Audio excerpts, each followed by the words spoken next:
হাদি হত্যাকাণ্ডে যুক্ত ছিল কিনা, এটি আসলে ভারতের কনসার্ন কেন? ভারতের কাছে তো অপরাধ হচ্ছে অনুপ্রবেশ, তাই তারা তো? বলেছেন তারা খুনের সঙ্গে যুক্ত নন, কিন্তু খুনটা করিয়েছে জামায়াত ইসলামী। তিনি তো বলছেন বিএনপি জামাত। কেন শুধুমাত্র জামাতের কথা বলা হলো মানে টাইমস অফ ইন্ডিয়াতে? যে ভারত সমস্ত ডিম একটা আওয়ামী লীগের ঝুড়িতেই রেখেছিল। হুম। তা এখন আমার দেখে তো মনে হচ্ছে সমস্ত ডিম বিএনপির ঝুড়িতেই রাখা হচ্ছে। জামায়াতের সম্পর্কে কখনোই কোনো সম্পর্ক রাখতো না, কিন্তু দ্বিদলীয় ব্যবস্থায় ভারত সরকার কিন্তু সবসময়, কিন্তু শুধু তো নির্বাচিত সরকার না, নির্বাচিত বিরোধী দলের সাথেও। তিনি যদি কথাই শুনতেন, উপদেশ দিতেন, উপদেশ শুনতেন, তাহলে তাকে ক্ষমতাচ্যুতই হতে হতো না। কথা অন্যান্য শুনলে ভুল কেন ঢুকে পড়ে তাকে চলেছেন ক্ষমতাচ্যুত হতে বলেই হতো না? ক্ষমতা। তিনি আমেরিকার কথা যদি মেনে নিতেন সবটা, আজকে যেরকম সমস্ত চুক্তি ফুক্তি ইত্যাদি সমস্ত মেনে নেওয়া হচ্ছে, তিনি এই কথা যদি শোনানোর থাকবেন। জায়গা আর কি এই যে শুধু আমেরিকা নাকি ভারতও আছে? আমেরিকা, আমেরিকা, আমেরিকা, এখন আমেরিকা। কিন্তু ভারতের কথা সবসময় আমাদের দেশে উচ্চারিত হয়। বিশেষ করে নির্বাচন আসলে নির্বাচনকে ঘিরে ভারতের একটা মেকানিজম খাটানোর কথা আসে, যেমন বাংলাদেশের মানুষের কোনো ক্ষমতাই নেই। গোটাটাই ভারত চাইলে যে কোনো একটা সরকার তৈরি করে দিতে পারে, এটা ভারতীয় হিসেবে গর্বিত। কিন্তু সেটা নয়, এটা বাংলাদেশের মানুষকে অপমান। ২৪-এর নির্বাচনের আগে 2+2 বৈঠকে তখনও বাংলাদেশের নির্বাচন কি হবে ভারত সেটি নিয়ে কথা বলছে আরকি যুক্তরাষ্ট্রের সাথে। এতটাই মেকানিজম করতো, তাহলে ওবেদুল কাদের দেশ ছাড়া কেন? মানে মেকানিজমটা কাজ করে ওটা নাই। এটা। আওয়ামী লীগ এত বন্ধু, সব ডিম এক ঝুড়িতে, সে আওয়ামী লীগকে বাঁচাতে পারেনি, হুম। তাই না? ওটা তো বাংলাদেশের মানুষ আন্দোলন করে শেখ হাসিনাকে সরিয়েছিল না? অভিভূত তাদের ব্রিফিং শুনে, অভিভূত এরকম ক্ল্যারিটি নিয়ে ব্রিফিং। মানে কি বিষয়? কি বললেন এত ক্লিয়ারলি কি এই বললেন? মানে আওয়ামী লীগের ভুল ভ্রান্তি কোথায়, ভবিষ্যতে কি রণনীতি হতে পারে, তারেক রহমান সরকার সম্পর্কে কি ভাবছেন। প্রশ্ন হবে লাগামহীন। জানতে চাই, জানাতে চাই এই সময়ের পালস অফ পলিটিক্স। ভারতে গ্রেপ্তার হাদি হত্যায় অভিযুক্ত ফয়সাল করিম ও তার সহযোগীকে ১৪ দিন রিমান্ড শেষে কারা হেফাজতে পাঠানোর নির্দেশ দিয়েছে আদালত। আবার আদালতে তোলা হবে ২রা এপ্রিল।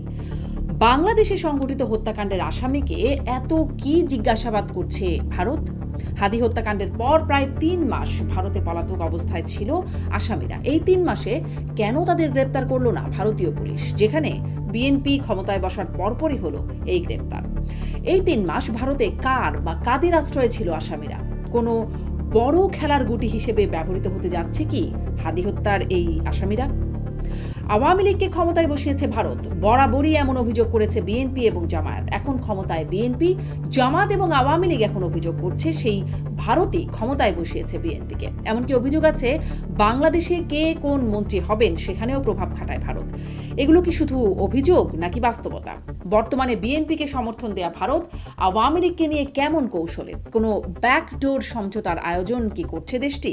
এসব নিয়ে আলোচনায় স্বপ্নধারা নিবেদিত পালস অফ পলিটিক্সে আমার আজকের অতিথি প্রেস ক্লাব অফ ইন্ডিয়ার সাবেক সভাপতি গৌতম লাহিড়ী। গৌতম লাহিড়ী, আপনাকে স্বাগত জানাচ্ছি পালস অফ পলিটিক্সে আমার আজকের আয়োজনে। নমস্কার, শুভেচ্ছা। অনেক অনেক ধন্যবাদ, আপনি সময় দিচ্ছেন, যুক্ত হয়েছেন আমার সাথে। আপনার কাছে আসলে কয়েকটা বিষয়ে কথা বলার আগ্রহ আজকে আছে। হাদি হত্যার অভিযুক্ত আসামি ফয়সাল করিম মাসুদ এবং তার সহযোগী ভারতে গ্রেপ্তার হয়ে আছেন, কারাগারে আছেন। সেই একটা প্রক্রিয়া, ওটা সম্পর্কে একটু জানবো। বাংলাদেশের নির্বাচনে আবারও ইলেকশন ইঞ্জিনিয়ারিং শব্দটা এবার ব্যবহৃত হচ্ছে এবং আবারও ভারতকে একটা কোনোভাবে যোগসাজশ তৈরি করা হচ্ছে, এটা একটু শুনবো। এবং ভারতে আওয়ামী লীগ এখন কী অবস্থায় আছে, তাদের তৎপরতা, এই বিষয়গুলো আপনার কাছ থেকে জানবার চেষ্টা করবো। শুরুতেই আসলে ফয়সাল করিম মাসুদ, হাদি হত্যায় অভিযুক্ত হত্যাকারী বা আসামি, তাদেরকে দেখলাম যেটা যে ১৪ দিনের রিমান্ড দেওয়া হলো প্রথমে। রিমান্ড শেষে আদালতে হাজির করার পরে তাদেরকে আবার ১২ দিনের কারা হেফাজতে রাখার নির্দেশ দিয়েছে। ২রা এপ্রিল তাদেরকে আবার আদালতে হাজির করার নির্দেশ দেওয়া হয়েছে। আমি আসলে জানতে চাই যে রিমান্ডে তাদেরকে কি জিজ্ঞাসা করা হচ্ছে বা তাদের কাছ থেকে কি জানতে চাওয়া হচ্ছে, আদালতে তাদের কাছ থেকে কি জানতে চাওয়া হচ্ছে? এর সঙ্গে আরেকটা ঘটনা ঘটেছে, যে ভারতের সর্বোচ্চ যে গোয়েন্দা সংস্থা, ন্যাশনাল ইনভেস্টিগেটিভ এজেন্সি, হুম। তারা এই মামলাটায় যুক্ত হতে চেয়েছিলেন। ওই দিনের আদালতে যেদিন তাদের পেশ করা হয়, সেটা আদালত তাদের মঞ্জুর করেছে। অর্থাৎ তারা এখন এই মুহূর্তে পুলিশ কাস্টডি ছেড়ে তারা জেল কাস্টডিতে থাকবেন, এটার ঘটনা। হুম।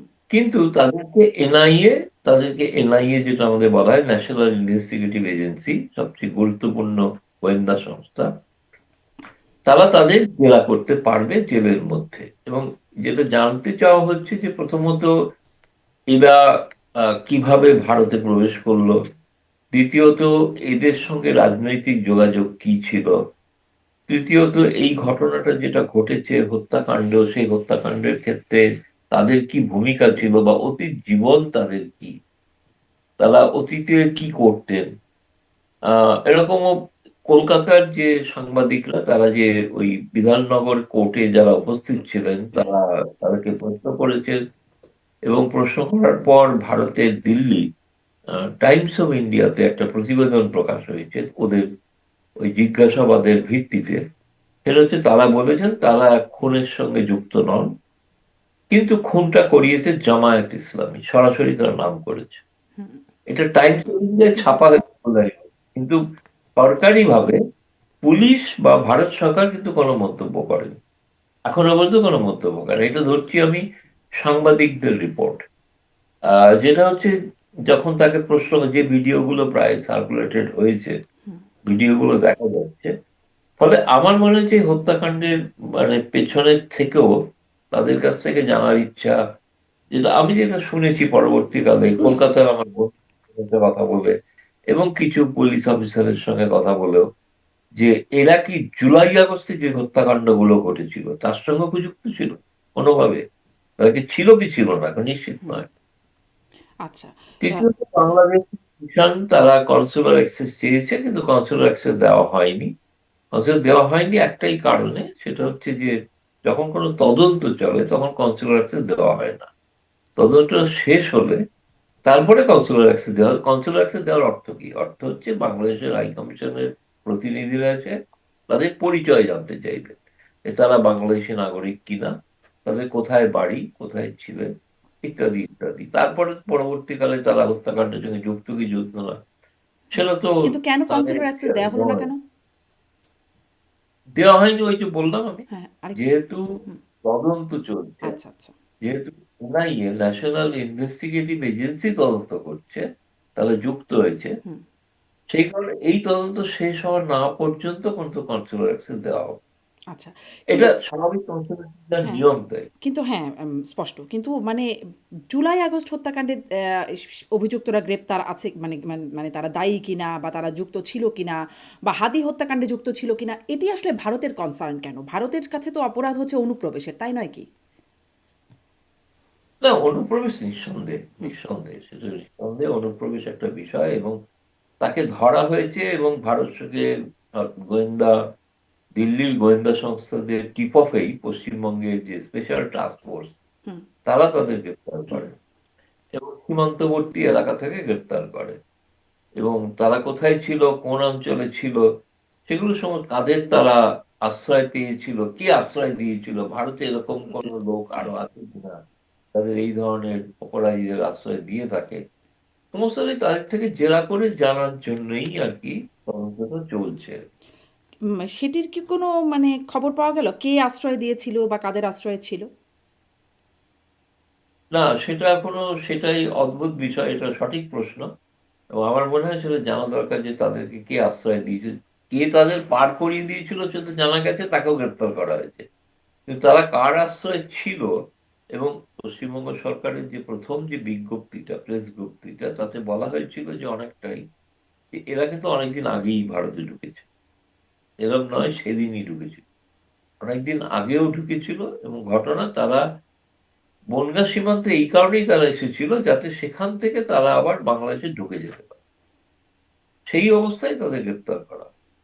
এখন আমি সত্যি কথা বলছি, ওইটা আমি জানি না এখনো বলতে, এটা সঠিক প্রশ্ন, জানা উচিত যে কে বা কারা তাকে আশ্রয় দিয়েছিল ওই বনগাঁ সীমান্ত অঞ্চলে। আর ওই যে ৩ মাসের মতো সময় প্রায় আসলে ১২ই ডিসেম্বরে এই ঘটনা ঘটলো বাংলাদেশে হাদি হত্যাকাণ্ড। তারপরেই বাংলাদেশ থেকে জানানো হলো বা বলা হচ্ছে যে বাংলাদেশ মানে আসামি ভারতে পালিয়ে গেছে। ৩ মাসের মতো একটা সময় পরে ৮ই মার্চ ভারতে মানে পশ্চিমবঙ্গে গ্রেপ্তার হলেন পশ্চিমবঙ্গের পুলিশের কাছে এই অভিযুক্তরা। আসলে কি ব্যাপারটা এরকম যে ৩ মাস ধরে তাকে তার সন্ধান পাওয়া যায় নাই বা খুঁজে পাওয়া যায় নাই দেখে তাকে গ্রেপ্তার করা হয় নাই, এরকম? নাকি আসলে অন্তর্বর্তী সরকার ছিল তাদের আ তাদের এক রকমের দাবি বা তাদের আহ্বান আসামিদেরকে ফেরত দেওয়া বা গ্রেপ্তার করার, তাদের দাবিকে জাস্ট অবহেলা করবার জন্য বা নতুন সরকার আসছে, নতুন সরকারের সাথে, সাথে যেমন বিভিন্ন বিষয় সহজ হয়েছে ভিসা থেকে শুরু করে সেরকম একটা এটারও একটা সেরকমই বার্তা। আসলে বিষয়টা কি? না, এটা ঘটনা একটা সময় পশ্চিমবঙ্গে বা কলকাতার পুলিশকে বলা হতো স্কটল্যান্ড ইয়ার্ডের সঙ্গে তুলনা করা হতো।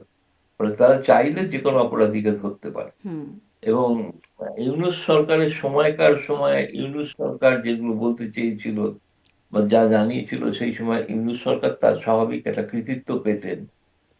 আ সেটা একটা খুব স্বাভাবিক এবং তারেক রহমান সরকার আসার পর সেই সরকারের সঙ্গে একটা সুসম্পর্ক তৈরি করা, দুদেশের নিরাপত্তারক্ষীদের মধ্যে একটা সমঝোতা হওয়া এবং তাদের যে বোঝাপড়াটা যেটা আগে যেটা ছিল সেটা যাতে পুনরুজ্জীবিত হয়।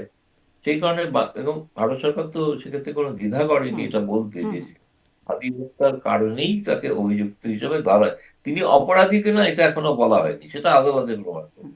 কিন্তু এই অভিযোগে তাকে গ্রেপ্তার করা হয়েছে সেটা পশ্চিমবঙ্গ সরকার ১ম ঘোষণা করে। সেটা ভারত সরকার তাতে দ্বিধাও করে না। আমার মনে আছে যে ভারতের পররাষ্ট্র মন্ত্রণালয়ের প্রেস কনফারেন্সে ইনফ্যাক্ট প্রশ্নটা আমিই করেছিলাম যে, এর ক্ষেত্রে কি করা হবে? বাংলাদেশ তাদের ফেরত চাইছে।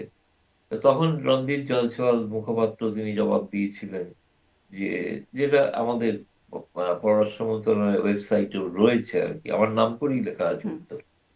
বলা আছে না এটা যেহেতু তদন্ত চলছে সেজন্য এখন এটা এই বিষয়ে বাড়তি কিছু আর বলা যাবে না। ফলে ভারত সরকার অস্বীকার করেনি যে হাদি হত্যার অভিযুক্ত এরা। মানে অভিযুক্ত নয় এমন কথা বলেনি। এখন অভিযুক্ত যেটা তদন্ত চলছে প্রমাণ হবে ভবিষ্যতে আরকি। তাহলে আসলে এই আমি ধরুন আরেকটু সামারি করে আপনার কাছে যদি জানতে চাই, হয়তো এই কথার প্রসঙ্গে কিছুটা এসেছে, তারপরেও এই তদন্তের গোল বা লক্ষ্য কি? মানে ভারত সরকার কি অ্যাচিভ করতে চায় এই তদন্ত থেকে? বা মানে ভারত? প্রকৃত হুম, ভারত সরকার যেটা জানতে চায় যে সত্যি, সত্যি বাংলাদেশে যারা হত্যাকাণ্ড ঘটালো তারা কারা? তারা কিভাবে কারণ এরা যেহেতু ডিনাই করছে, বলছে না যে তারা করেছে। তাহলে কারা করে থাকতে পারে? কিভাবে সেটা বাংলাদেশ সরকারকে ভবিষ্যতে তারা জানাবে। ভারত সরকার চাইছেন এটা জানতে যে এই ধরনের ঘটনাগুলোর সঙ্গে ভারতেরও কোনো অংশের কোনো যোগসাজশ বা কিছু আছে কি নেই? সেটা জানাটাও একটা জরুরি। তারপরে কি ভারত মানে তাদেরকে বাংলাদেশে ফিরিয়ে দেওয়ার ইচ্ছা বা সেটা আন্তরিকতা একটা জায়গায় আছে? লিখিত প্রক্রিয়ার মাধ্যমে নিশ্চয়ই ফিরিয়ে দেওয়া হতে পারে। নিশ্চয়ই আচ্ছা, হতে পারে। আচ্ছা। আপনি বলছিলেন যে এর সাথে জামাত যুক্ত থাকতে পারে। টাইমস অফ ইন্ডিয়া এই খবর প্রকাশ করেছে। আ জি। কিন্তু ওই সেই ভিডিওতে দেখা যাচ্ছিল যে সাংবাদিকরা যখন কথা বলছেন আদালতে তোলার সময়, তখন জিজ্ঞাসা করছে, সে বলছে যে মানে ফয়সাল বলছেন যে তিনি এটার সাথে যুক্ত না। এটির সাথে তিনি তো বলছেন বিএনপি জামাত। কেন শুধুমাত্র জামাতের কথা বলা হলো মানে টাইমস অফ ইন্ডিয়াতে?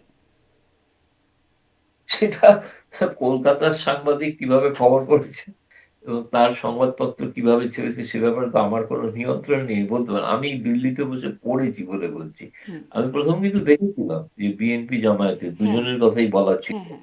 এটা কিন্তু ঘটনা আমি দেখেছিলাম।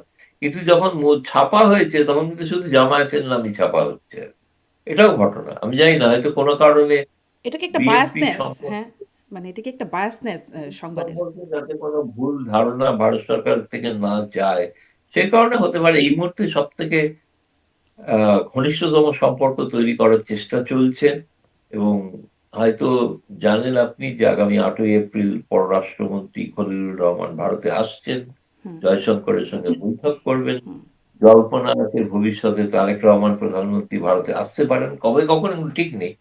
কিন্তু এই বিষয়গুলোতে একটা জিনিস স্পষ্ট হয়ে গেছে ভারত সরকার চাইছে তারেক রহমান সরকারের সঙ্গে যেটা এককালে বাংলাদেশে বলা হতো না যে ভারত সমস্ত ডিম একটা আওয়ামী লীগের ঝুড়িতেই রেখেছিল। হুম। তা এখন আমার দেখে তো মনে হচ্ছে সমস্ত ডিম বিএনপির ঝুড়িতেই রাখা হচ্ছে। ফলে এখন সেই ধরনের সম্পর্ক একটা রাখার চেষ্টা চলছে। এটুকুই বলতে পারি। হুম, কিন্তু সমস্ত ডিম এক ঝুড়িতে রাখার এই বিষয়টাকেই ভারত মানে এটার কি একটা ভালো কৌশল বলে মনে করছে? মানে আওয়ামী লীগের ঝুলিতে রাখার পরে খুব ভালো কৌশল হয় নাই বলেই তো মনে হলো। না, এটা আসলে বাংলাদেশের মানুষ মানে আমি খুব বিনয়ের সঙ্গে বলি, এটা কখনোই বুঝতে পারেননি তারা। সেটা হচ্ছে যে নির্বাচিত সরকারের সঙ্গে ভারত সরকার সবসময় সম্পর্ক রেখেছে। কিন্তু ভারত দ্বিদলীয় ব্যবস্থায় কিন্তু জামায়াতের সম্পর্কে কখনোই কোনো সম্পর্ক রাখত না। কিন্তু দ্বিদলীয় ব্যবস্থায় ভারত সরকার কিন্তু সবসময় তাকে গুরুত্ব দিয়েছে। আ সর্বশেষ আপনি যদি দেখেন ডক্টর মনমোহন সিং এর হুম, যে সফর ভারতের প্রধানমন্ত্রী সেখানে খালেদা জিয়ার সাথে দেখা করেছেন। নরেন্দ্র মোদী গেছেন, তিনি খালেদা জিয়ার সঙ্গে দেখা করেছেন। হুম, এখন তারপরে সুষমা স্বরাজ নির্বাচনে যখন বিজেপি জয়ী হয়, তখনও তারা গিয়েছিলেন। তখনও খালেদা জিয়া হোটেলে এসে দেখা করে আমি সেই সফরে ছিলাম। দেখেছি খালেদা জিয়া প্রতিনিধি মন্ডল সহিত। জি। ফলে সমস্ত দলের সঙ্গে সম্পর্ক রাখাটা সেটা কিন্তু বাংলাদেশে একটা ধারণা হয়েছিল যে আওয়ামী লীগকে যে ভারত সমস্ত একরকম ভাবে সাহায্য বা সহযোগিতা ইত্যাদি সমর্থন করছে, সমস্ত ডিম এক ঝুড়িতে রাখার এই তত্ত্বটা চালু হয়েছিল। আর তাহলে সেই যুক্তিতেই আমি বলছি, এখন কি তাহলে সমস্ত ডিম বিএনপির ঝুড়িতে? আদৌ থেকে তা কিন্তু নয়, সত্যটা সেটা নয়। কারণ আওয়ামী লীগকে ভারত কিন্তু ভোলেনি, এটা কিন্তু ভেবে রাখা দরকার। হুম, তা তো বটেই। আওয়ামী লীগ ভারতেই, আওয়ামী লীগের শীর্ষ নেতা তারা ভারতেই আশ্রিত অবস্থায় আছেন। কিন্তু আপনি বলছেন নির্বাচিত সরকারের সাথে ভারত আসলে যোগাযোগটা রাখে, সম্পর্কটা রাখে। কিন্তু শুধু তো নির্বাচিত সরকার না, নির্বাচিত বিরোধী দলের সাথেও আমরা দেখেছি অতীতে। আপনিই বলছিলেন যে বেগম খালেদা জিয়া তখন বিরোধী দলে ছিলেন, তখনও তার হ্যাঁ, সাথে সেই যোগাযোগটা ছিল। এখন বিরোধী দল হচ্ছে জামাত। তাদের সাথে কেউ সম্পর্কটা সেরকম, মানে বিরোধী দলের সাথে অতীতে যেই সম্পর্ক রাখার চেষ্টা করেছে ভারত? ঠিক ঠিক সঠিক প্রশ্ন। এবং আমি বলছি, ভারতের পররাষ্ট্র সচিব যখন ভারতের স্পিকার যখন গিয়েছিলেন ওম বিড়লা ঢাকাতে, হুম, সেই সময় কিন্তু ভারতের পররাষ্ট্র সচিব বিক্রম মিসরি তিনি জামায়াত ইসলামী নেতার সঙ্গে দেখা করেছিলেন। দেখা করে অনেকে ভেবেছিল জামায়াত ইসলামীর সঙ্গে দেখা করছেন, তিনি বিরোধী নেতার সঙ্গে দেখা করেছিলেন। বিরোধী নেতার সঙ্গে বিরোধী নেতা দ্বারা যদি থাকেন, ভবিষ্যতে যখন কোনো যোগাযোগ হবে ভারত সরকারের সঙ্গে আনুষ্ঠানিকভাবে প্রাতিষ্ঠানিকভাবে, তখন অবশ্যই বিরোধী দল যেটা আনুষ্ঠানিক বিরোধী দল, তার সঙ্গে ভারত নিশ্চয়ই কথা বলবে, যোগাযোগ রাখবে। এটা জামায়াত ইসলামী নামটা বলে নয়, এটা বিরোধী দল যেটা বাংলাদেশের মানুষ হুম। নির্বাচিত করেছে একজন বিরোধী দল, তার সঙ্গে যোগাযোগ রাখবে, নিশ্চয়ই রাখবে। জি। কিন্তু আসলে গণমাধ্যমের সেই বায়াসনেস আছে কিনা, বা একটা বায়াসনেসের জায়গায় ভারত যাচ্ছে কিনা, সেই প্রশ্নটা ওখান থেকেই শুরু করেছিলাম যে টাইমস অফ ইন্ডিয়া সেখানে বিএনপি জামাতের বললেন আসামি, অভিযুক্ত আসামি, কিন্তু মানে পত্রিকা ছাপিয়ে দিল শুধু জামাতের নাম। এরকম আসলে ভারত সরকারেরও কি এরকম একটা বায়াসড অবস্থান আছে কিনা? এই মুহূর্তে বিএনপির প্রতি ভারত সরকার নিঃসন্দেহে তার সঙ্গে ঘনিষ্ঠ সম্পর্ক রাখতে চান। আপনি দেখেছেন হয়তো যে এর সময় প্রধানমন্ত্রী নরেন্দ্র মোদীর যে বার্তা, সেই বার্তাতে সম্পর্ককে পুনরুজ্জীবিত করার একটা হুম, আকাঙ্ক্ষার কথা বলা আছে। আর তারেক রহমান যে প্রতিদানে যে ২৬শে ৩ তারিখে যে তিনি যে উত্তর দিয়েছিলেন নরেন্দ্র মোদীর প্রতি কৃতজ্ঞতা জানিয়ে, যে আনফরচুনেটলি মানুষের কাগজে গণমাধ্যমে খুব একটা ছাপা হয়, এই চিঠিটা রয়েছে আমাদের কাছে। এই চিঠিতে তারেক রহমান নরেন্দ্র মোদীর প্রতি কৃতজ্ঞতা প্রকাশ করেছেন, তিনি তার আমন্ত্রণ গ্রহণ করেছেন, ভবিষ্যতে তিনি ভারতে আসার কথা ভাবছেন, এমন একটা তাতে কিন্তু উল্লেখ রয়েছে। ফলে এটা আমি বলছি, ভারত এবং বাংলাদেশ উভয় পক্ষ থেকেই কিন্তু একটা সম্পর্ক পুনঃস্থাপিত করা, যেটা ভেঙে গিয়েছিল ইউনূসের আমলে, হুম। সেটাকে পুনঃস্থাপিত করার একটা উদ্যোগ চলছে। এ বিষয়ে কোনো সন্দেহ নেই। না বিএনপি কোনো কারণে ভারত সরকারের প্রতি রুষ্ট হয় বা কোনো বিরূপ মন্তব্য করে, ভারতের থেকেও কিন্তু কোনো বিরূপ মন্তব্য বিএনপি সম্পর্কে হচ্ছে না। আর যদি লক্ষ্য করে থাকেন, আমি বলবো যে আওয়ামী লীগের পক্ষ থেকেও এই মুহূর্তে কিন্তু নির্বাচনের পরে কোনো মন্তব্য বিএনপি বিরোধী করা হয়। এটা কি ভারতের পক্ষ থেকে বা সরকারের পক্ষ থেকে আওয়ামী লীগকে এই বার্তা দেওয়া হয়েছে যে বিএনপি সম্পর্কে নেতিবাচক মন্তব্য না করতে? না, ভারতে আমার মনে হয়, শুনুন, শেখ হাসিনাকে কোনো বার্তা দিয়ে কোনো লাভ নেই। তার কারণ হচ্ছে তিনি প্রাজ্ঞ একজন নেত্রী। এত বছরের দীর্ঘ সময়ের প্রধানমন্ত্রী, মহিলা প্রধানমন্ত্রী পৃথিবীতে আর কেউ ছিলেন না। তিনি যদি কথাই শুনতেন, উপদেশ দিতেন, উপদেশ শুনতেন, তাহলে তাকে ক্ষমতাচ্যুতই হতে হতো। হুম। কেন? কথা তিনি শুনলে উপদেশ কেন? শুনবেন কথা না, শুনলে নিজের কেন মতো করে তাকে চলেছেন ক্ষমতাচ্যুত হতে বলেই হতো না? ক্ষমতা। তিনি আমেরিকার কথা যদি মেনে নিতেন সবটা, আজকে যেরকম সমস্ত চুক্তি ফুক্তি ইত্যাদি সমস্ত মেনে নেওয়া হচ্ছে, তিনি যদি মেনে নিতেন, তখন আমার মনে হয় শেখ হাসিনা সেই জায়গাটা একটা স্ট্যান্ড নিয়েছিলেন, যে বাংলাদেশের স্বার্থ বিকৃত হোক বলে বাংলাদেশের স্বার্থ তিনি নাকি বিকিয়ে দিয়েছেন ভারতের কাছে। এটা তো এটা প্রচার ছিল আর কি। আমি তো জানি না কি কোন একটা উদাহরণ দিলে হয়তো বোঝা যাবে, মানে বোঝা যেত। কিন্তু বাংলাদেশের সঙ্গে সম্প্রতি মার্কিন যুক্তরাষ্ট্রের যে চুক্তিগুলো হয়েছে, চুক্তিগুলো নিয়ে বাংলাদেশের গণমাধ্যমে, প্রথম শ্রেণীর গণমাধ্যমে যে সমালোচনা চলছে, সেটা তো শেখ হাসিনা করলে করতেই পারতেন, তিনি তো করেননি। এই জন্যই বলছি যে আচ্ছা। মানে তিনি সচেতন, জি, তিনি থেকে যেতেন জি। ক্ষমতায়। কথা শুনলে তিনি থেকে যেতেন। যারা আমেরিকার কথা শুনবে না তারা ক্ষমতায় থাকবে না। যারা কথা শুনবে না তারা ক্ষমতায় থাকবে না। এই কথা ক্ষমতায় শোনানোর থাকবে না। জায়গা আর কি এই যে শুধু আমেরিকা নাকি ভারতও আছে? আমেরিকা, আমেরিকা, আমেরিকা, এখন আমেরিকা, এখন একমাত্রই আমেরিকা। আমেরিকা একমাত্র। আচ্ছা। কিন্তু ভারতের কথা সবসময় আমাদের দেশে উচ্চারিত হয়। বিশেষ করে নির্বাচন আসলে নির্বাচনকে ঘিরে ভারতের একটা মেকানিজম হ্যাঁ, খাটানোর কথা আসে। যেমন ধরেন আওয়ামী লীগ সরকারকে ক্ষমতায় বসিয়েছে ভারত, সেটি যেমন এসেছে। আম এখন জামাত ইসলামের পক্ষ থেকে আমার অনুষ্ঠানে জামাত ইসলামের গুরুত্বপূর্ণ ব্যক্তিরা তারা বলছেন যে বিএনপিকে ক্ষমতায় বসিয়েছে ভারত, ভারতের আশীর্বাদে ক্ষমতায় বসেছে বিএনপি, এরকম কথা বলা হচ্ছে। আসলে সবাই কেন ভারতের কথা বলে? আমি তো ভারতীয় হিসেবে গর্বিত যে ভারত সরকার চাইলে যে কোনো সরকার তৈরি করে দিতে পারে বাংলাদেশে। বাংলাদেশে মানুষের কোনো ক্ষমতাই নেই। গোটাটাই ভারত চাইলে যে কোনো একটা সরকার তৈরি করে দিতে পারে। এটা ভারতীয় হিসেবে গর্বিত। কিন্তু সেটা নয়, এটা বাংলাদেশের মানুষকে অপমান করে। তারা তাদের ভোট দিয়ে একটা সরকারকে নির্বাচিত করেছেন। এটা হচ্ছে রাজনৈতিক কারণে ব্যবহার করা হয় এই শব্দগুলো। আর আমি যদি পুরনো ইতিহাস ঘাঁটি, একই কথা কিন্তু সেই শেখ মুজিবুর রহমানের সময়ও ছিল। ভারতের অনুগত্য, ভারতের কথা, সেই সময় একই কথাই বলা হতো। কিন্তু মানে এইগুলো কি নতুনত্ব বেসলেস? আপনি কি বাংলাদেশের বলবেন? রাজনীতি হলো নতুনত্ব নয়। হ্যাঁ, নতুনত্ব নয়। কিন্তু এটা কি আসলে মানে কোনো ভিত্তিহীন কথা, নাকি এটার পেছনে কোনো ভিত্তি আছে? কারণ ধরেন তার কারণ ভিত্তি যদি বলি ভিত্তি যে মানে সবাই যখন বলছে, সব রাজনৈতিক দলগুলোই এই কথা বলে, ভারতের কথা বলে। একটা কমন টার্ম হচ্ছে ভারত।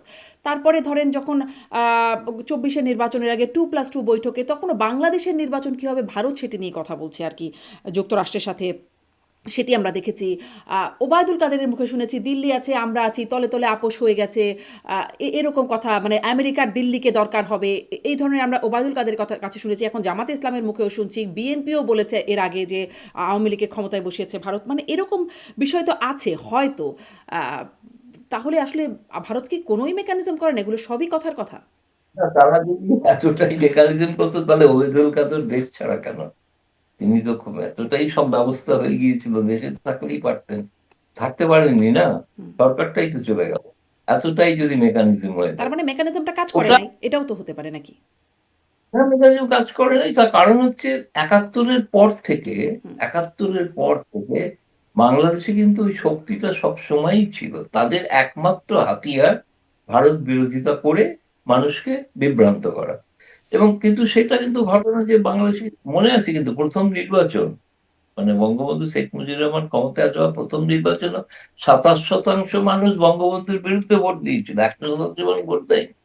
সেই সংখ্যাটা কিন্তু আছে অলরেডি বাংলাদেশে। বাংলাদেশে আমি বলি, যেটা বারবার বলি অনেক জায়গাতে, তিনটে ধারা বাংলাদেশে সবসময় আছে আদর্শগত দিক থেকে। এটা হচ্ছে, এবং কেউ প্রথমে আসবে, কেউ দ্বিতীয় আসবে, কেউ তৃতীয়তে যাবে। একটা হচ্ছে বাঙালি জাতীয়তাবাদ, একটা বাংলাদেশি জাতীয়তাবাদ, একটা ইসলামিক বাঙালি জাতীয়তাবাদ। তিনটে ধারা সংখ্যার বিচারে হিসাব করে কোনো লাভ নেই। এরা কেউ ০ হতে পারে, ১ হতে পারে, ৫০ হতে পারে, ৩০০ হতে পারে। কিন্তু এইটা ঘুরে ফিরে বাংলাদেশের রাজনীতিতে আবর্তিত হয়। ফলে এইটা আজকের দিনে আমি যেটা বলি, যারা মানে অন্য অংশ, যারা বাংলাদেশি জাতীয়তাবাদ, ইসলামিক জাতীয়তাবাদ, তারা আজকে ফোরফ্রন্টে আছেন, সামনের সারিতে আছেন। যারা বাঙালি জাতীয়তাবাদে বিশ্বাস করেন তারা দেশ ছাড়া, তারা নেই কোথাও, তাদের দেখা যাচ্ছে না। কিন্তু তার মানে এই নয় যে কোনোদিন তারা, যেমন একটা সময় একটা ধারণা ছিল না, আরে বিএনপি তো শেষ, এই পার্টিটা নেই, হুম। সেই পার্টিটা আজকে ক্ষমতায়। বাংলাদেশে এটা কখনোই হবে না। ভারতেও আমি একইভাবে বিশ্বাস করি, কংগ্রেস, বামপন্থী, ডানপন্থী, বিজেপি, তো তিনটে ধারা থাকবেই। সংখ্যার বিচারে ১৯-২০ হতে পারে, কেউ ০ হবে, কেউ ১ হবে, কেউ ৩০০ হবে। কিন্তু এই এটাই রাজনীতি। এবং কিভাবে তারা আসবে, সেই রণনীতির ক্ষেত্রে ভারত একটা ভূমিকা হয়ে দাঁড়ায় বাংলাদেশের ক্ষেত্রে। মানে সেটা কিভাবে ভূমিকা হয় সেটাই আমার আসলে জানবার ইচ্ছা যে ভারত আসলে সেই ভূমিকাটা কিভাবে হয়। কারণ কারণ হচ্ছে আরও ভারত যদি একটু কিন্তু বলি ভাবতে মানে হবে। কতগুলো কথা তো বলছিলাম যে এই কথা সব নেতাদের মুখে কী কী কথা শোনা যাচ্ছে সেটি বলেছি বা শোনা গেছে অতীতে। তারপরে ধরেন সেই সুজাতা সিংয়ের আশা, এরশাদকে এক রকমের চাপ দেয়া, জিএম কাদের ভারত থেকে ফিরে গিয়ে বললেন চুপ হয়ে গেলেন, কিছুই বলা যাবে না কি বলেছে। মানে নির্বাচনকে ঘিরে সবসময় ভারতের কিছু না কিছু ঘটনা দেখাই যায়। ফলে ভারত আসলে কী প্রভাব খাটায় বা কী ভূমিকা পালন করে সেটাই আমার মানে আপনার কাছে প্রশ্ন। ভারত কি প্রভাব খাটায়? ভারতের এত প্রভাব ছিল, আওয়ামী লীগ এত বন্ধু, সব ডিম এক ঝুড়িতে, সে আওয়ামী লীগকে বাঁচাতে পারেনি, হুম। তাই না? ওটা তো বাংলাদেশের মানুষ আন্দোলন করে শেখ হাসিনাকে সরিয়েছিল না, সেখানে ভারত তো কিছু করতে পারেনি। ভারত বড়জোর আশ্রয় দিয়েছে শেখ হাসিনাকে। কিন্তু ওই যে বললেন আবার কিন্তু আপনি মার্কিনীদের কথা শুনে নাই বলে নাকি মানে পড়তে হলো। মার্কিনদের কথা তো আছেই। আমি তো, শুনুন, শেখ হাসিনা তো পার্লামেন্টে বলেছে, পার্লামেন্টের ভাষণটাকে ধরে নিতে হবে একটা স্যাংটিটি। সেটা একটা চরম কথা, যে আমি যদি শ্বেতাঙ্গদের কথা শুনতাম তাহলে আজকে আমার কোনো সমস্যা হবে না। কিন্তু পার্লামেন্টে বলে, যে রেকর্ডেড আছে একদম। পার্লামেন্টে, আমি পার্লামেন্ট রেকর্ড থেকে হুম, বলছি। হুম। এটা তিনি বলেছেন, একজন প্রধানমন্ত্রী বলেছেন, কতটা অসহায় তিনি। ফলে যে চাপটা আমেরিকার এই ধরনের ছোট ছোট দেশে যেটা করে থাকে, সেটা হচ্ছে সেই দেশগুলোকে তারা ডিস্টেবিলাইজ করে থাকে, নিজের মতো করে একটা গড়ে নিতে চায়, পুতুল সরকার বসাতে চায়। তারা ভেবেছিল ইউনুসকে দিয়ে কাজ হবে, এখন হয়নি। এখন একটা রাজনৈতিক, কিন্তু আওয়ামী লীগ নয়, তাদের দ্বিতীয় পছন্দ হয়তো বিএনপি, সেই কারণে তারা আছে। এবং আচ্ছা। তাদের স্বার্থে যদি বিএনপি ওই চুক্তিটার বিরোধিতা করে, যুক্তরাষ্ট্রের সঙ্গে যে চুক্তিটা ইউনুস করে গেছে, ওই চুক্তিটা যদি বিরোধিতা করেন, তাহলে আমার খুব সন্দেহ আছে বিএনপি ক্ষমতায় থাকতে পারবে। আচ্ছা। আহ, পররাষ্ট্রমন্ত্রী, আমাদের পররাষ্ট্রমন্ত্রী ডক্টর খলিলুর রহমান, তিনি ভারতে যাচ্ছেন ৮ই এপ্রিল বলছেন আপনি। তিনি, অনেকে বলেন মানে তিনি কেন পররাষ্ট্রমন্ত্রী হলেন বাংলাদেশে, এটা নিয়ে তো অনেক বাংলাদেশে নিশ্চয়ই শুনেছেন, এই নিয়ে অনেক প্রশ্ন আছে বাংলাদেশে। অনেকে বলছেন তিনি আসলে মার্কিন আশীর্বাদ পুষ্ট, আবার বলছেন অনেকে তিনি অজিত দোভালের বন্ধু, এটাও একটা বড় কারণ। আহ, আসলে কি মানে এখানে ভারতের কোনো অবদান আছে, বা অজিত দোভাল এর বন্ধু হিসাবে আসলে বাংলাদেশের পররাষ্ট্রমন্ত্রী হবার, এই কারণে এর আগেও কিন্তু আমরা শুনেছি যে বাংলাদেশে কে মন্ত্রী হবে সেটি আসলে ভারতের একটা কলকাঠি নাড়ে, কে কোন মন্ত্রণালয় পাবে এখানে, এ বিষয়ে। না, মানে এগুলো কোনোটাই আমি অস্বীকার করবো না। আমি শুনে খুশি হচ্ছি খুব। প্রথম কথা হচ্ছে, ডক্টর খলিলুর রহমান, তিনি তো মার্কিন যুক্তরাষ্ট্রের সঙ্গে চুক্তিটা করাতে একটা অগ্রণী ভূমিকা নিয়েছিলেন, যে কারণে তাকে পররাষ্ট্রমন্ত্রী করাটা জরুরি ছিল। ফলে তিনি ইউনুসের জাতীয় নিরাপত্তা উপদেষ্টা হওয়া সত্ত্বেও, এটা ঘটনা, তার সঙ্গে অজিত ডোভালের ব্যক্তিগত একটা সম্পর্ক আছে। আমি বলছি ব্যক্তিগত সম্পর্ক আছে।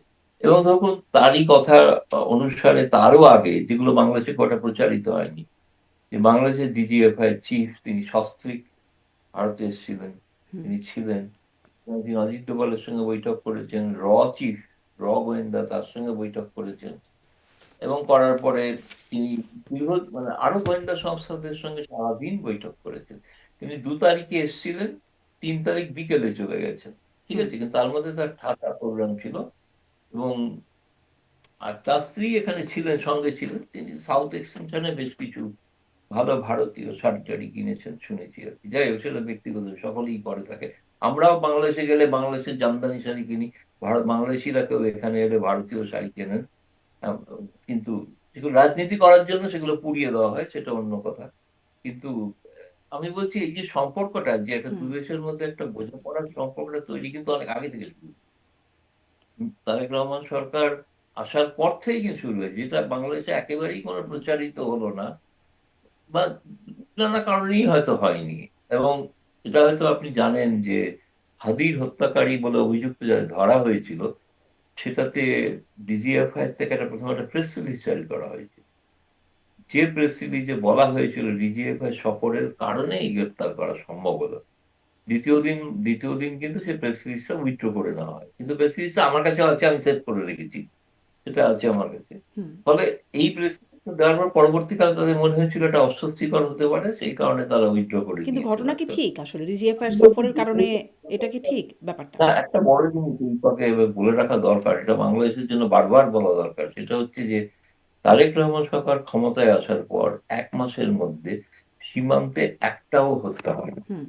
এটা একটা বিরাট অ্যাচিভমেন্ট। নিশ্চয়ই।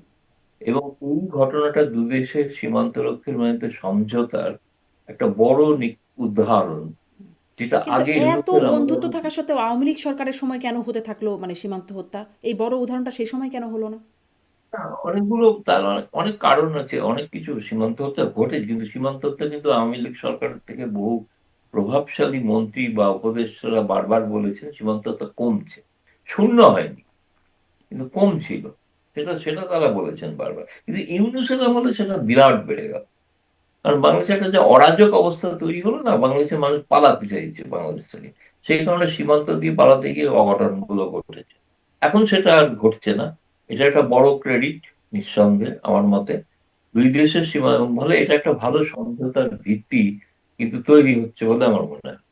আচ্ছা, তার মানে কি আসলে এরকম? ওই যে আপনি বলছেন আওয়ামী লীগকে ভোলে নাই, কিন্তু আওয়ামী লীগের যে বেশি বন্ধুত্ব এখন বিএনপির সাথে, মানে আওয়ামী লীগ আমলেও এই সীমান্ত হত্যা এত বন্ধুত্ব, সোনালী অধ্যায় সর্বোচ্চ শিখরে আমরা শুনতাম বন্ধুত্বের মাত্রাটা। সেখানেও এই হত্যাকাণ্ডের সংখ্যা কখনো কমে, পরে আবার একটু বাড়ে, আবার একটু কমে, বাড়ে, এরকম হতে থাকতো আরকি। কিন্তু এখন একদম 0 এই ক্ষমতা নেয়ার পর এই এক মাস ১ মাসে। আমি চাই যে আমি চাই এই 1 মাসটা যেন 12 মাস থাকে। নিশ্চয়ই, নিশ্চয়ই, সেটা তো বটেই। সেটা তো চাওয়া থাকবেই আমাদের। আম আ একটু একটু আওয়ামী লীগ প্রসঙ্গেও আসি। তাহলে নির্বাচন প্রসঙ্গটা একটু মনে হয় আ ভারতের মেকানিজম বা মন্ত্রী বানানোর পেছনে ভারতের কে কোন মন্ত্রী হবেন সেখানে ভারতের একটা অবদান। সেই বিষয়ে একটা সামারি করে দেবেন কি? যে আসলে সেখানে ভারতের হাত থাকে না থাকে না? এটা বাংলাদেশিরা যা মনে করেন আমি তাদের পূর্ণ সমর্থন জানাই। তাতে আমার আচ্ছা, আপনি পূর্ণ সমর্থন জানান। যা মনে করেন আমি পূর্ণ সমর্থন জানাচ্ছি। আচ্ছা, আপনি বলছেন যে আওয়ামী লীগকে ভোলে নাই ভারত। আওয়ামী লীগ নেতাকর্মীর সহ শীর্ষ নেতৃত্ব থেকে শুরু করে নেতাকর্মীরা ভারতে আশ্রিত আছেন। ঈদ গেল। কেমন কাটলো তাদের ঈদ? কেমন, মানে আপনি কতটা খবর জানেন? না, মানে ঈদ ব্যক্তিগতভাবে পালন করেছেন অনেকে। হুম, ব্যক্তিগতভাবেই পালন করেছেন যারা ছিলেন। এই অবস্থায় দেশের বাইরে থেকে খুব ভালোভাবে পালন করেছেন আমার মনে হয় না। আহ, সুতরাং অনেকেই আমাকে জিজ্ঞেস করেছেন, আচ্ছা শেখ হাসিনা কিভাবে পালন করলেন। তিনি তার নিজস্ব যেখানে আছেন সেই আশ্রয়স্থলে তিনি পালন করেছেন, তার মতো করে নামাজ পড়েছেন, পালন করেছেন। কিন্তু তার বেশি কিছু আমি জানি না এই বিষয়ে। আচ্ছা। আওয়ামী ঈদে লীগের বাকি ঈদে কোনো বিশেষ নেতৃবৃন্দ, যোগাযোগ, মানে স্বাভাবিকভাবে মানে মানুষের সাথে দেখা সাক্ষাৎ যে হয় সেরকম কিছু হয়েছে বলে জানেন? না না, সেরকম কিছু আমার সেরকম কিছু জানা নেই। আচ্ছা, ইনফ্যাক্ট আমি একটাও আমন্ত্রণ পাইনি ঈদের। একটাও আমন্ত্রণ পান নাই। মানে তেমন কিছু হয়ই নাই। হলে আমন্ত্রণ পেতেন। না, সেই তো। আচ্ছা। আ মানে দেখলাম যে ঈদে একটা আওয়ামী লীগের যে সামাজিক যোগাযোগ মাধ্যম সেখানে একটা ছোট্ট বার্তা দেখলাম শেখ হাসিনার পক্ষ থেকে, বঙ্গবন্ধু কন্যা, আওয়ামী লীগ সভানেত্রী শেখ হাসিনা, এরকম বলে একটা বার্তা দেয়া হচ্ছে সবাইকে ঈদের শুভেচ্ছা। কিন্তু আসলে খুব ঈদ নিয়ে স্বাভাবিকভাবে যেটা হয় যে ঈদ উপলক্ষে যেহেতু আমাদের সবচেয়ে বড় ধর্মীয় উৎসব বাংলাদেশি মুসলমানদের বা মুসলমানদের সবচেয়ে বড় ধর্মীয় উৎসব। হুম, হুম, হুম। সেরকমটা খুব বড় কিছু দেখা গেল না। আপনিও বলছিলেন সেখানে খুব আমন্ত্রণ নাই। আ খুব অডিও বার্তা দিয়ে থাকেন শেখ হাসিনা, সেরকমটা দেখা গেল না। একরকম কি একটু মানে কি বলবো? একটু ঝিমিয়ে গেছে দলটি? মানে এরকম একটা বড় উৎসব কেন্দ্রিক রাজনীতি থাকে, সেটি হলো না না, এবার। আমার কাছে মনে হয় কি এটা একটা কৌশলগত স্ট্র্যাটেজি। সেটা হচ্ছে তারেক রহমান সরকার ক্ষমতায় আসার পর এখন তাদের প্রধান উদ্দেশ্য হচ্ছে একটাই, সেটা হচ্ছে কিভাবে তাদের পার্টির মধ্যে যে রাজনৈতিক নিষেধাজ্ঞা আছে সেগুলোকে প্রত্যাহারিত হয়। সেই প্রত্যাহারিত হওয়ার জন্য তাদের এখন এমন কোনো মনোভাব নিতে চাইছেন না যাতে কোনোভাবে তারেক রহমান সরকার মনে করেন তারপরে শেখ হাসিনা কোনো বিরূপ মন্তব্য, কোনো একটা মন্তব্য কিন্তু এর মধ্যে আর নেই, এটা ঘটনা। হুম, আমার মনে হয় তারা হয়তো সুনির্দিষ্ট একটা মানে কোনো সিদ্ধান্ত নিয়েছেন যে এই মুহূর্তে তারা এমন কোনো মন্তব্য করবেন না, তারা সময় দিতে চায়। প্রত্যেকটা সরকার আসার পর একটা বলা হয় না হানিমুন পিরিয়ড, হুম, হুম। সেই হানিমুন পিরিয়ডটা চলছে এখন তারেক রহমান সরকারের। ফলে এখনই কোনো চূড়ান্ত মত প্রকাশ করার কোনো সময় আসেনি। সময়টা দেখা যাক আর কিছুদিন পর। হানিমুন পিরিয়ডের পরে কি সেটি জানতে পেরেছেন? আপনার যেহেতু আওয়ামী লীগের শীর্ষস্থানীয় না, নেতৃত্বের সাথে অনেক হানিমুন যোগাযোগ পরের আছে। পিরিয়ড হচ্ছে একটাই, সেটা হচ্ছে রাজনৈতিক নিষেধাজ্ঞা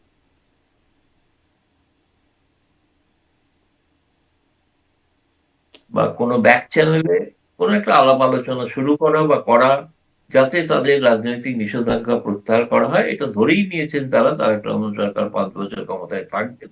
আচ্ছা। এই 5 বছরের মধ্যে তারা যাতে রাজনীতিতে আবার অংশগ্রহণ করতে পারেন এইটুকুই তাদের মানে ন্যূনতম আকাঙ্ক্ষা। দ্বিতীয় আকাঙ্ক্ষা হচ্ছে তাদের যে নেতারা জেলে রয়েছেন বন্দী, তাদের মধ্যে বিচার যা চলছে চলুক, কিন্তু তাদের যদি কোনোভাবে জামিনে মুক্তি দেওয়া যায়, তারা যাতে নিজেদের ঘরে ফিরতে পারেন, এটা নিয়ে তারা সব থেকে বেশি চিন্তিত। এই সব থেকে বেশি আমি বলবো এটাই তাদের একমাত্র লক্ষ্য। আলাপ আলোচনাটা কি এখন চলছে? মানে এই যে ব্যাকডোর আলাপ আলোচনা বা যেন রাজনীতিতে প্রত্যাবর্তন করতে পারেন দেশে, এটা কি এখনো চলছে?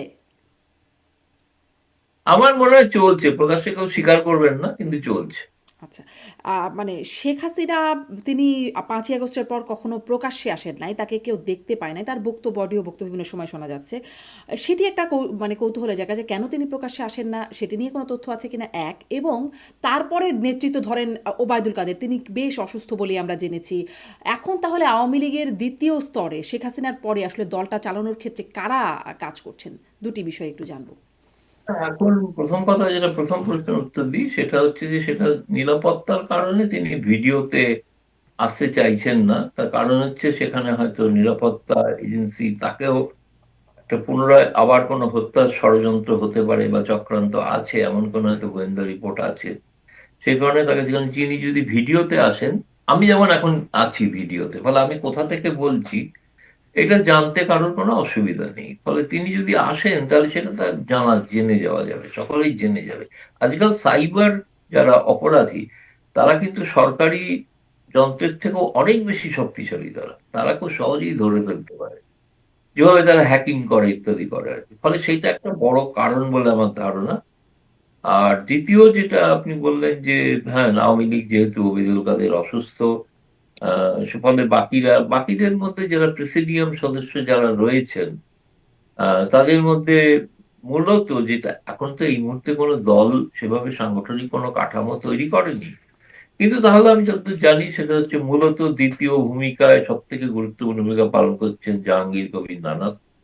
এবং তিনি এবং তার হুম, সঙ্গে আরো কয়েকজন আছেন, যারা অনেকে আছেন ভারতে, বাহাউদ্দিন নাসিম, আলাউদ্দিন নাসিম, হুম, আরো কেউ কেউ আছেন। তো এরকমই কয়েকজন, তারা মিলে, ছাত্রলীগের সভাপতি আছে সাদ্দাম হোসেন, হুম। ছাত্রলীগের সাধারণ সম্পাদক আছেন সেকেনাম, এরা মিলে হয়তো একটা মোটামুটি আলাপ আলোচনা করে একটা চেষ্টা করছেন যে কি কার্যক্রম করা যায়, বা তখন যে যে এই যে স্টেটমেন্ট গুলো আওয়ামী লীগের নামে বেরোয়, সেগুলো তারা তখন সেগুলো বের করার চেষ্টা করে। আচ্ছা। এবং তারা ঢাকাতে বা হোক বাংলাদেশের বিভিন্ন অঞ্চলে চেষ্টা করেন। মাঝখানে তো শেখ হাসিনা নিজে বহু গ্রুপে উপস্থিত হচ্ছিলেন, ভাষণও দিচ্ছিলেন। সেটা আপাতত বন্ধ, কিন্তু এই নেতারা তারা কিন্তু চেষ্টা করছেন তৃণমূল স্তরের কর্মীদের সঙ্গে একটা যোগাযোগ রাখার। এইভাবেই আপাতত, কিন্তু এই মুহূর্তে তারা কোনো সাংগঠনিক ভাবে কোনো রাজনৈতিক পদক্ষেপ নিচ্ছেন, এমন কথা আমি কিন্তু শুনিনি কিছু। আচ্ছা। জাহাঙ্গীর কবির নানক, বাহাউদ্দিন নাসিম ইনাদের কথা বলছিলেন। ১৩ই মার্চ একটা ইফতারের আয়োজন করেছিল Awami League press club of India দিল্লিতে সেখানে। আম আপনিও ছিলেন সেখানে। সেটা নিয়ে অনেক আলোচনা হয়েছে কিন্তু সেটা নিয়ে একটা গোপনীয়তা যে কারা ছিলেন সেটি প্রকাশ করা হয় নাই। একরকম একটা ছবি ফাঁস হয়ে গেল। মানে ফাঁস হয়ে যাওয়ার প্রয়োজন হলো কেন? এত গোপনীয়তা কেন? এবং ফাঁস হবার পরেও সেখানে আপনারও ২-১ টা বক্তব্য শুনছিলাম বিভিন্ন অনুষ্ঠানে যে কারা ছিলেন একমাত্র জাহাঙ্গীর কবির নানককে দেখা গেল তার নাম বলা যাচ্ছে। বাকি কারা ছিলেন তাদের নামও বলা হচ্ছে না। কেন এই গোপনীয়তাটা কেন? না, প্রথম কথা বলি, সেটা ভুল ধারণা তৈরি হয়েছে যে ভারতের জাতীয় প্রেস ক্লাবে কোনো ইফতার অনুষ্ঠান আয়োজন করা হয় না, হুম, অনুমতিও দেওয়া হয় না। শুধু ইফতার বলে না, আমি হচ্ছে হিন্দু ধর্মীয় কোনো অনুষ্ঠানও হয় না, দুর্গাপূজা, আচ্ছা। সরস্বতী পূজা, এগুলো কোনোটাই হয় না। এখানে একটা অসাম্প্রদায়িক অনুষ্ঠানগুলো হয়ে থাকে। কিন্তু আওয়ামী লীগ কোনো ইফতারের আয়োজন করেছিল এটা নয়। আচ্ছা। সময়টা যেটা ছিল সেটা হচ্ছে ৮টা থেকে ৮:৩০। ইফতার তো হয়ে গেছে ৬:৩০, এবং এই কারণেই ৮টায় রাখা হয়েছিল, যে যাতে তারা ইফতার করে আসতে পারে। হুম, এবং ইফতার করে এসেছিলেন, আমি বলছি, দুজন এসেছিলেন, ঠিক আছে, বাকি অন্য কেউ আসেনি। কিন্তু তাদের ব্যক্তিগত কিছু স্টাফ টাফ আছে, তারা হয়তো ছিল আশেপাশে। কিন্তু সেইখানে যে যে আলোচনাটা, যাদের কেউ বলেছেন ফ্লপ, কেউ বলেছেন সফল, ফ্লপ বা সফল কিনা কিছু জানি না, তারা একটা তালিকা দিয়েছিল যে আমরা এদের সঙ্গে কথা বলতে চাই, সাংবাদিক। আমাদের Hindustan Times, Times of India, the Hindu, Anandabazar পত্রিকা, নেটওয়ার্ক 18, বিবিসি, এরা সকলেই ছিলেন, তাদের ডিপ্লোম্যাটিক এডিটররা ছিলেন। আহ, আর যাদের আমন্ত্রণ, আরো কয়েকজন, দুজন আমন্ত্রিত ছিলেন, তারা আসেননি, অন্য কারণে ব্যস্ত ছিলেন বলে আসতে পারেন। কিন্তু তাদের সঙ্গে একটা মত বিনিময় করেছে, তারা মত বিনিময় করার জন্য এদের সঙ্গে আমন্ত্রণ করতে চেয়েছিলেন, এবং তারা বলেছিলেন যে আমরা এদের সঙ্গেই কথা বলতে চাই, এই সাংবাদিকদের সঙ্গে। এবং তারা যেহেতু প্রকাশ্যে সাংবাদিক বৈঠক করবেন না, সেটা করলে ভারত সরকারের অনুমতি নিতে হবে। কারণ সাংবাদিক রাজনৈতিক কর্মকাণ্ড তো প্রকাশ্যে আওয়ামী লীগকে এখানে ভারতে করতে দেওয়া হয় না। ফলে তারা ইনফরমালি এই সাংবাদিকদের সঙ্গে মত বিনিময় করতে চেয়েছিলেন তাদেরই সঙ্গে, যাদের সঙ্গে সরাসরি ভারত সরকারের পররাষ্ট্র মন্ত্রণালয়ের যোগাযোগ। তারাই এসেছিলেন সকলে, 14-15 জন টোটাল তার ছিলেন, মানে আমি ছাড়া প্রেস আনুষ্ঠানিকভাবে ক্লাবের রাজনৈতিক কর্মকাণ্ড না পরিচালনা করলেও অনানুষ্ঠানিকভাবে ভারত সরকার আসলে জানছে এবং তারা করছেও আওয়ামী লীগ সেখানে রাজনৈতিক হ্যাঁ, কর্মকাণ্ড। মানে প্রকাশ্য তো হচ্ছে না, অন রেকর্ড কিছু হচ্ছে না তো। আচ্ছা। কোনো খবর তো ছাপা হচ্ছে না ভারতে যে তিনি এই কথা বলেছেন। বাহাউদ্দিন কি বলে, বাহাউদ্দিন নাসিম নয়, তিনি তো আসেননি, হুম। এটা হচ্ছে জাহাঙ্গীর কবির নানক। তিনি এরকম কথা বললেন, এরকম তো কোনো ছাপায়নি। তাহলে তো একটা মত বিনিময়, তারা জানতে চাইছিলেন যে ভারত সরকার কি ভাবছে আওয়ামী লীগকে নিয়ে, বা তারা ভবিষ্যতে কি করতে পারেন, কি চাইছেন, ইত্যাদি ইত্যাদি বিষয় নিয়ে তারা একটা কথাবার্তা কিন্তু সেখানে সেটি সেখানে সেটির মধ্যে প্রেস ক্লাব, গোপনীয়তা কেন? অনানুষ্ঠানিকভাবে হতে পারে কিন্তু গোপনীয়তা কেন? মানে ফাঁস হয়ে গেল একটা ছবি, এই ব্যাপারটা এরকম কেন? গোপনীয়তা, না, না, গোপনীয়তাটা সম্পর্কে ভুল ধারণা। কোনো গোপনীয়তা এখানে স্পেসিফিক্যালি একটা অনুষ্ঠান, যে অনুষ্ঠানে কেউ স্পেসিফিক্যালি ইনভাইটেড, বাকিরা কেউ ইনভাইটেড নয়, তাই না? যারা ইনভাইটেড, লিস্টে নাম ছিল, তারা ইনভাইটেড। সেখানে প্রেস ক্লাব অফ ইন্ডিয়ার সভাপতি, বর্তমান সভাপতি, তিনি সঙ্গীতা বড়ুয়া বিচারকী, তিনি ছিলেন। বর্তমান সাধারণ সম্পাদক আফজাল ইমাম ছিলেন। তারা এইসব সাংবাদিকদের, তারা যে পছন্দ অনুসারে সেই সাংবাদিকদের তারা ইনভাইট করেছিলেন। আমি অবশ্যই খুবই ঘনিষ্ঠ আওয়ামী লীগের সঙ্গে, বিষয় আমি তো থাকবোই, সেটা কোনো ব্যাপার না।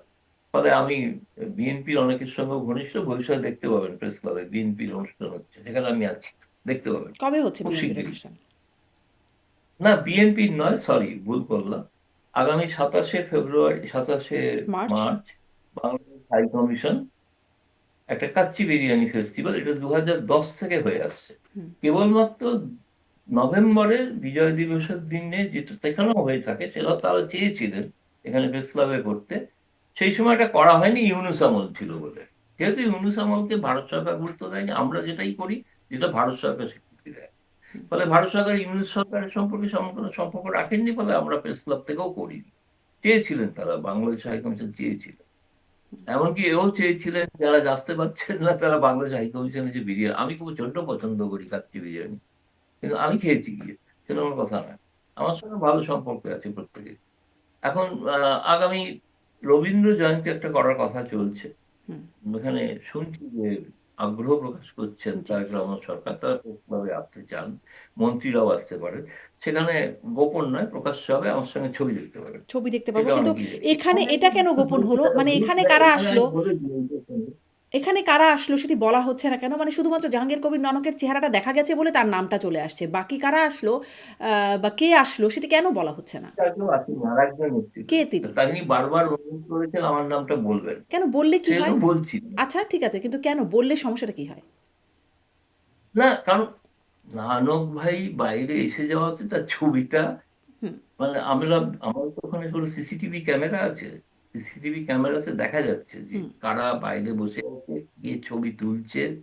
ওরা বলছেন যে না, কোনো হয়তো বাংলাদেশ হাই কমিশন থেকে মানে এনএসআই কেউ এসে ছবি তুলে পাঠিয়ে দিয়েছে, সে বেরিয়েছে। কারণ আমরা দেখতে পাচ্ছি আমি যে ওখানে কিছু দিল্লি বিশ্ববিদ্যালয়ের যারা দাবি করেন তারা ছাত্রলীগের সদস্য, তারা ওখানে উপস্থিত হয়ে গিয়েছে, তাকে কেউ ছবি তুলছে।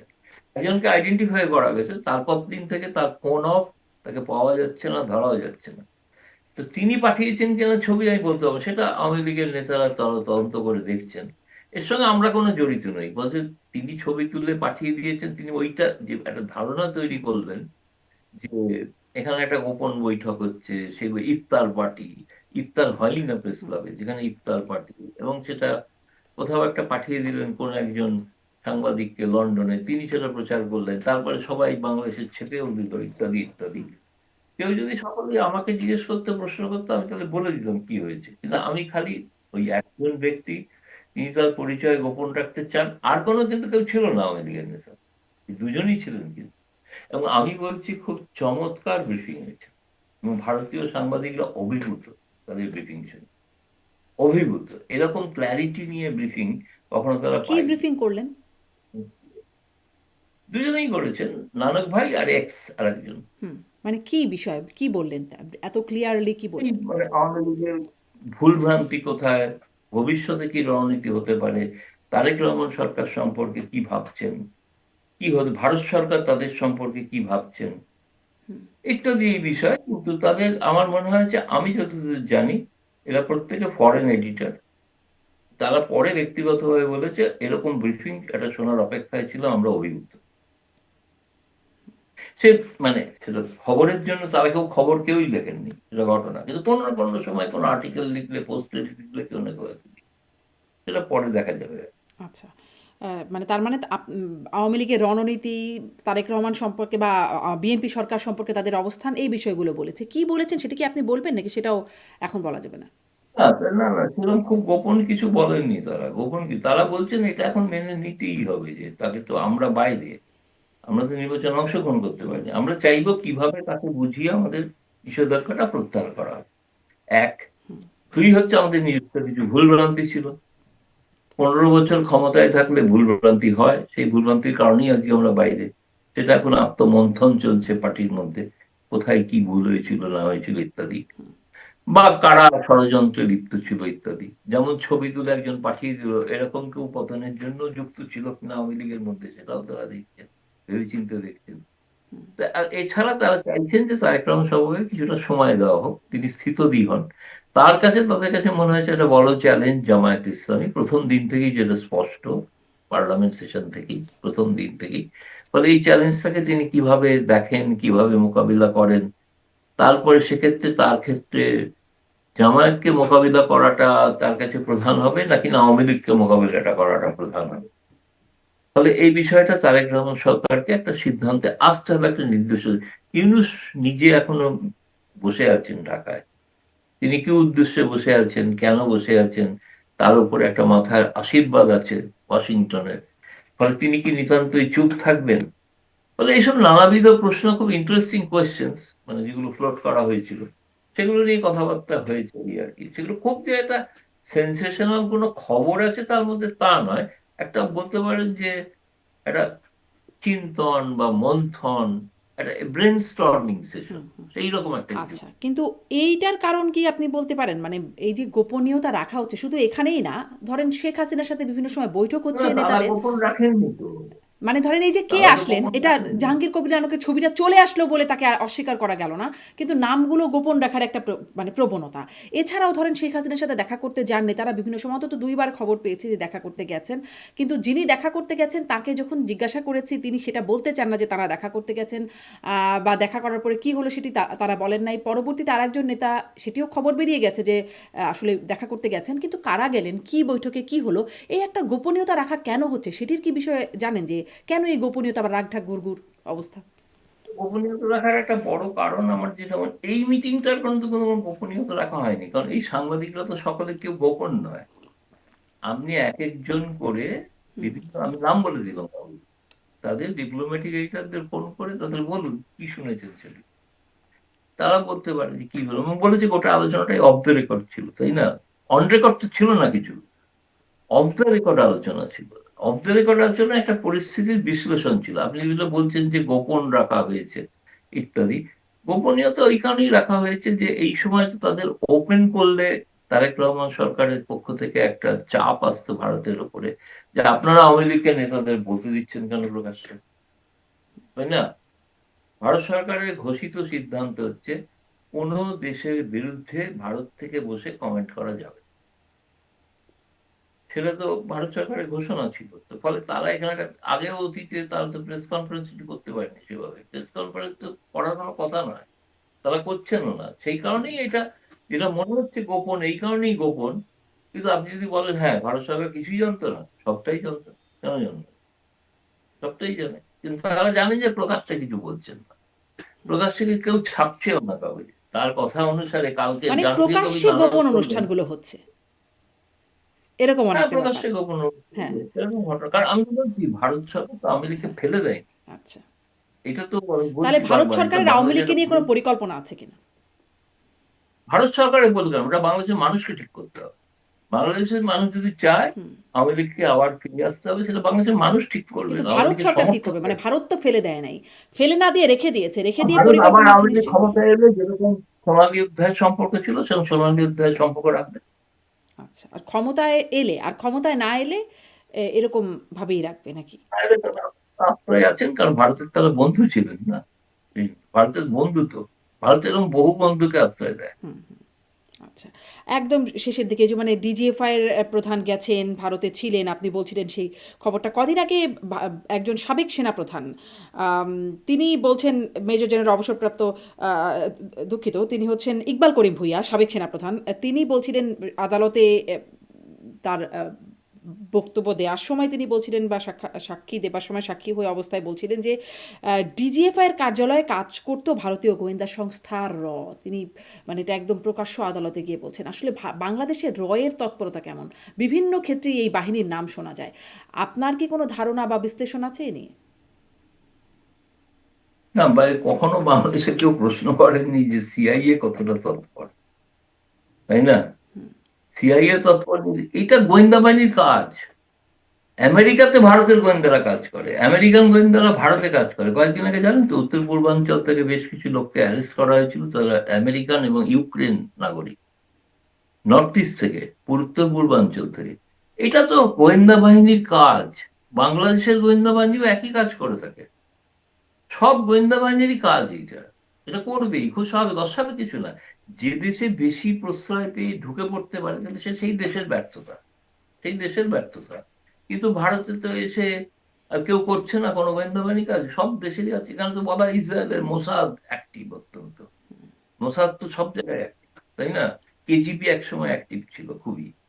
এখন এটা তো গোয়েন্দা বাহিনী, প্রত্যেক দেশের তার নিজের স্বার্থে সেই গোয়েন্দা বাহিনী কাজ করে, আমি কোনো অস্বীকার করছি না। র যে কাজ করেছে, হতেই পারে কাউকে হয়তো কিনে রেখেছিল, আছে। ডিজিএফআই হয়তো ভারতের কাউকে কিনে রেখেছে, সেও হতে পারে। অস্বাভাবিক কিছু না, এগুলো স্বাভাবিক ঘটনা, এটা জি, প্রত্যেকটা দেশই করে থাকে। জি। অনেক ধন্যবাদ। অনেক কিছু, অনেকগুলো বিষয় নিয়ে কথা বলবার সুযোগ হলো। কিছু বিষয় স্পষ্ট হলো, কিছু বিষয় হয়তো আরও সামনে স্পষ্ট হবে। ধন্যবাদ গৌতম লাহিড়ী যুক্ত হয়ে সময় দেবার জন্য।